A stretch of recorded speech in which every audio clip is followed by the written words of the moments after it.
I'm trying to get up, they're knocking me down. If I was you, I'd wanna be me. Man, music is just not as good as it used to be. Or is it? I truly believe it is, and not only that, I think music nowadays might be even better than before. Now, I know music taste is as subjective as it can be, but for the sake of this video, I'm going to focus on just one genre, rock. Since it's my favorite, and it has evolved enough in the past couple of decades, that I find it to be the perfect example to prove my point. Rock music has been changing constantly. New bands take inspiration from the ones that came before and learning from them. So musicians of this day and age have access to so much information that it's not really surprising that they can develop talent and skills far beyond what was considered possible decades ago.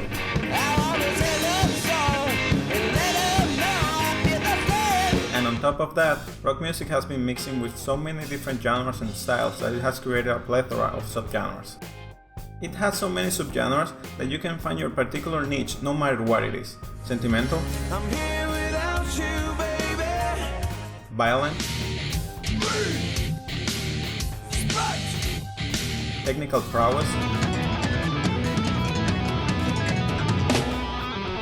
epic fantasy theme and bedroom music,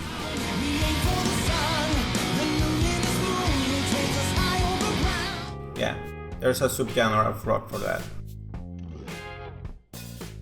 Now, when you think of rock music of the past, you think of classics like the Beatles, Pink Floyd or Queen, and that's the thing, they're classics. And a classic, by definition, is an outstanding example of a particular style, something with a timeless quality.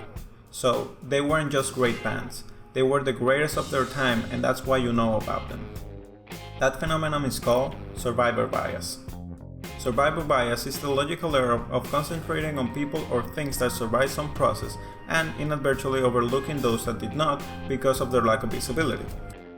In other words, the fact that they were so good was what made them stand out over all other examples of their time. That's why when you think of rock music from the 90s, you think of Nirvana and not Moist. Now that we know that we're taking the greatest bands of the past, we can't justly compare them with your everyday garage band or the newest pop sensation that is going to fade away in just a couple of years. No, we need to compare them with the greatest of our present time. But who are those?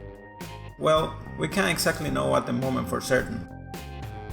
We need time to judge if a band is just a one-hit wonder or if they can keep putting great music for years to come. But what we should do is try to get out of our comfort zone in terms of music.